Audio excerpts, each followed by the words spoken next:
ভারত ও চীনের মধ্যে ফের চালু হচ্ছে সরাসরি ফ্লাইট। 2025 সালের সেপ্টেম্বরেই নয়াদিল্লি ও বেজিংয়ের মধ্যেই ডিরেক্ট ফ্লাইট চালু হওয়ার সম্ভাবনা তৈরি হয়েছে। ভারতের প্রধানমন্ত্রী নরেন্দ্র মোদী 28 অগস্ট এসিও সামিটে যোগ দিতে চীনের তিয়ানজিন যাচ্ছেন। তার আগে দুই দেশের মধ্যে সরাসরি ফ্লাইট চালুর খবর যথেষ্টই তাৎপর্যপূর্ণ বলে মনে করা হচ্ছে। প্রসঙ্গত, কোভিড মহামারীর কারণে 2020 সালের গোড়ার দিক থেকে এশিয়ার দুই দেশের মধ্যে সরাসরি বাণিজ্যিক বিমান চলাচল বন্ধ রয়েছে। তারপর থেকে পর্যটকদের হংকং, সিঙ্গাপুর বা ব্যাংককের মতো আঞ্চলিক কেন্দ্রগুলির মধ্য দিয়ে ঘুরপথে যাতায়াত করতে হচ্ছে। এর জেরে কি হচ্ছে, ভ্রমণের সময় এবং খরচ উল্লেখযোগ্যভাবে বৃদ্ধি পেয়েছে। ভারতের বেসামরিক বিমান চলাচল কর্তৃপক্ষ এয়ার ইন্ডিয়া এবং ইন্ডিগোর মতো বিমান সংস্থাগুলিকে স্বল্প সময়ের নোটিশে চীনের ফ্লাইট প্রস্তুত করার নির্দেশ দিয়েছে। প্রধানমন্ত্রী নরেন্দ্র মোদী 28 অগস্ট চীনের তিয়ানজিনে সাংহাই কোঅপারেশনের শীর্ষ সম্মেলনে যোগ দেবেন। গত কয়েক বছরের মধ্যে এটি তার প্রথম সফর। নিরাপত্তা, বাণিজ্য এবং রাজনৈতিক সহযোগিতার উপর দৃষ্টি নিবদ্ধ করা আঞ্চলিক ব্লক এসিওতে চীন, রাশিয়া এবং মধ্য এশিয়ার রাষ্ট্রগুলির মতো বৃহৎ শক্তিগুলি অন্তর্ভুক্ত রয়েছে। প্রধানমন্ত্রী মোদীর এই সফরে দ্বিপাক্ষিক বৈঠকের পাশাপাশি আলাদা করে বৈঠক হওয়ার সম্ভাবনা রয়েছে।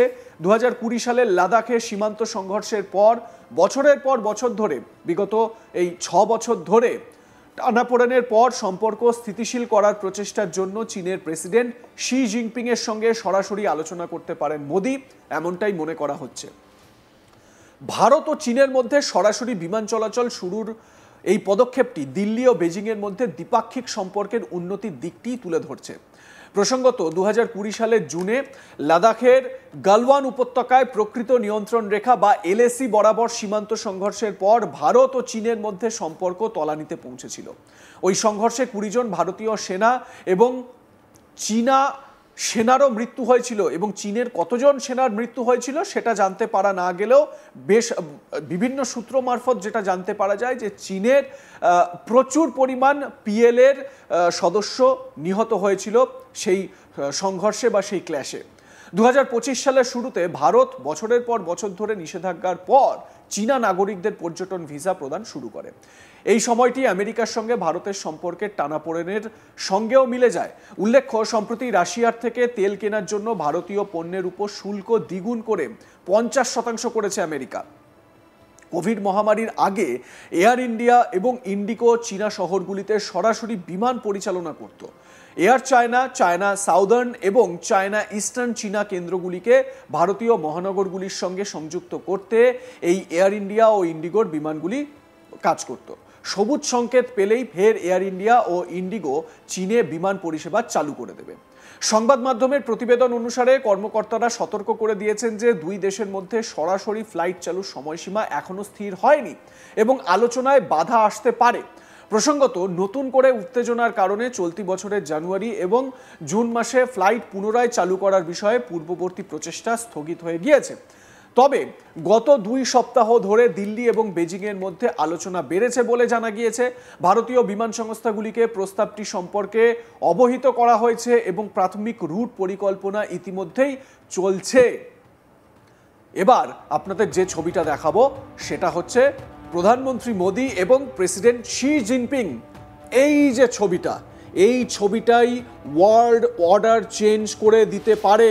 এবং এই ছবিটা দেখতে পাচ্ছেন, আমরা যেটায় ফোকাস করেছি, এই ছবিটাকেই ভয় পাচ্ছেন আমেরিকার প্রেসিডেন্ট ডোনাল্ড ট্রাম্প। একবার যদি ব্রিক্সের এই 2 সদস্য দেশের মধ্যে সমঝোতা বা তাদের মধ্যে আন্ডারস্ট্যান্ডিং একটা দুর্দান্ত পর্যায়ে পৌঁছে যায়, তাহলেই কিন্তু আমেরিকার যে প্রভাব সারা বিশ্বে, সেই প্রভাব একেবারে তলানিতে গিয়ে ঠেকবে বলে মনে করছেন অনেক বিশেষজ্ঞ।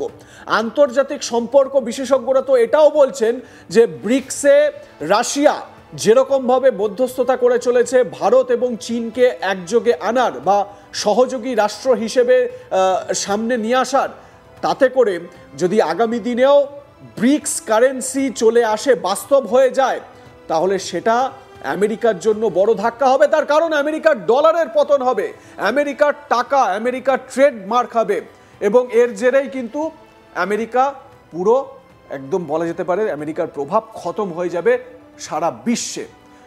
এবং আপনাদের কি মতামত এই বিষয় জানাতে ভুলবেন না। দেখতে থাকুন আজ তাক বাংলা, সাবস্ক্রাইব করুন আমাদের ইউটিউব চ্যানেলটি, বেল আইকন প্রেস করুন নোটিফিকেশন পেতে।